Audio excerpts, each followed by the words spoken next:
Hello viewers, welcome to Abi's zone.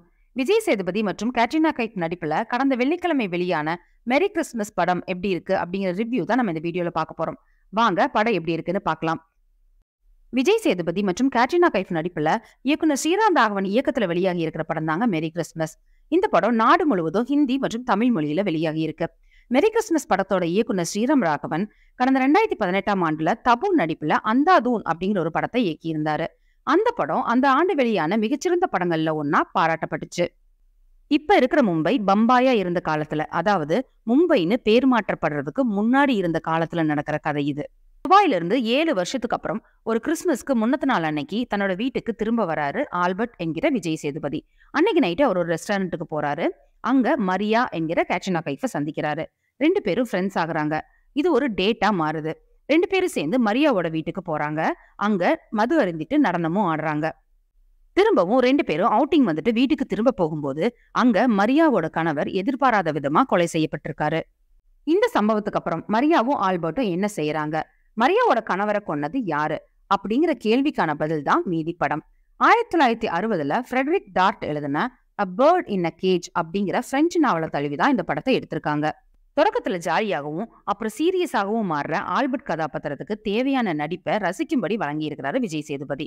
சில வசன உச்சரிப்புகள்ல வழக்கமான விஜய் சேதுபதியாகவே அவர் மாறினாலும் அதெல்லாம் காமெடி சீன்ஸ் அப்படிங்கறதுனால நம்மளை சிரிக்க வச்சு தப்பிச்சுக்கிறாரு.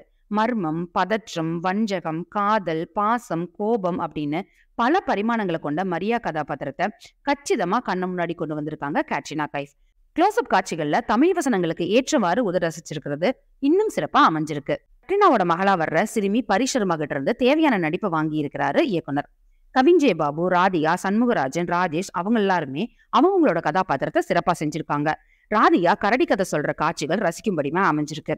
ராதிகா, சண்முகராஜன் ஆகியோரோட அனுபவ நடிப்பு டார்க் காமெடிக்கு கூடுதல் பலமும் சேர்க்குது. ராதிகா ஆப்டே கௌரவ தோற்றத்துல நடிச்சிருக்காங்க. முழுக்க முழுக்க இரவில் நடக்கும் கதைக்கு ஏற்றவாறு ஒளி வடிவமைப்பாலும் ஒரு மேடை நாடக அனுபவத்தை தரும் கேமரா நகர்வுகளாலும் பலம் சேர்த்திருக்கிறாரு ஒளிப்பதிவாளர் மது நீலகண்டன். பிரீத்தமோட இசையில யுகபாரதி வரிகள்ல காணாத காதல் அப்படிங்கிற பாடல் இதமா இருக்கு.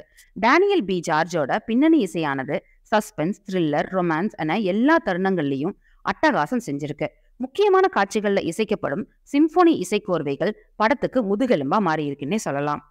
ஒரு சஸ்பென்ஸ் த்ரில்லர் படத்தை ரொமான்ஸ், டார்க் ஹியூமர் கலந்த பிளேவர்ல கொடுத்திருக்காரு இயக்குனர்.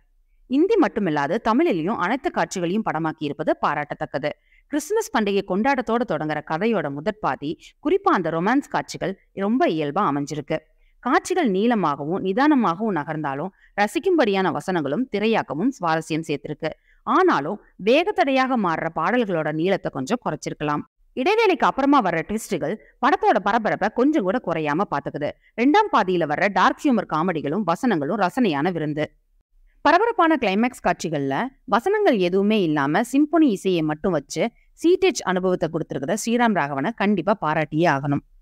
குறைஞ்ச அளவிலான கதாபாத்திரங்களை மட்டுமே வச்சு புதிய பிளேவர்ல ஒரு அட்டகாசமான த்ரில்லர் படத்தை கொடுத்திருக்காங்க படக்குழு. அதே நேரம் படத்தோட பிரதான ட்விஸ்டும் அதை காட்சிப்படுத்திய விதமும் நம்பும்படியா இல்ல. குறிப்பா அப்பார்ட்மெண்ட்ல வச்சு வர்ற மேல கீழே விளையாட்டுல சுத்தமா நம்பகத்தன்மை இல்ல. அதிலும் அந்த ட்விஸ்டுக்கு நியாயம் சேர்க்கும் வகையில திரைக்கதையில காட்சிகள் வைக்கப்படாததால அதன் தொடர்ச்சியாக பல கேள்விகளும் லாஜிக் ஓட்டைகளும் எட்டி பார்க்குது. பிரதான கதாபாத்திரங்களோட நடிப்பு, அவர்களோட சின்ன சின்ன முகபாவங்கள், வசனங்கள் போன்றவை அந்த ஓட்டைகளை அடைக்க பெரும்பாடு பட்டிருக்குன்னு சொல்லலாம். ஹிந்தி வசனங்களை தமிழ்ல மொழிபெயர்த்ததுனாலயோ என்னவோ தமிழ் படத்துல வசனங்கள் ரொம்பவே அந்நியமா இருந்துச்சுங்க. ஹிந்தியில வசனங்கள் சுவாரஸ்யமா இருந்திருக்குமோ என்னவோ. தமிழுக்காக சில காட்சிகளை பிரத்யேகமா எடுத்திருந்தாலும் கூட ஒரு டப்பிங் படம் பாக்குற ஃபீல் தாங்க இருக்கு. மாஸ்டர் ஆஃப் சஸ்பென்ஸ் அப்படின்னு கொண்டாடப்படுற இயக்குனர் ஆல்பர்ட் ஹிட்சாக்கோட படத்தோட காட்சி நகர்வுகளை மெரி கிறிஸ்மஸ் நமக்கு ஞாபகப்படுத்துது. மேலோட்டமா மெரி கிறிஸ்மஸ் நம்ம எல்லாரையும் ரசிக்க வச்சாலும் பிரதான கதாபாத்திரங்களோட ஆழ்மன பக்கங்களையும் அவர்களோட குற்றங்களின் நியாயங்களையும் இன்னும் அழுத்தமாகவும் நேர்மையாகவும் அலசியிருக்கலாம். அப்படி செஞ்சிருந்தா பரபரப்பையும் தாண்டி ஒரு ஆழமான படைப்பாகவும் நம்ம மனதுல நின்றிருக்கும். மற்றபடி சுவாரஸ்யமான படம் என்பதால் மட்டும் திருப்திப்பட்டுக் கொள்கிறது இந்த மெரி கிறிஸ்மஸ். இந்த வீடியோவை ஒரு லைக் பண்ணிட்டு எங்க சேனலையும் சப்ஸ்கிரைப் பண்ணிக்கோங்க. நீங்க போடுற லைக் தான் எங்களுக்கு ஒரு மோட்டிவேஷன் அப்படிங்கறத மறந்துடாதீங்க. மீண்டும் அடுத்த வீடியோவில் சந்திக்கும் வரை நன்றி, வணக்கம்.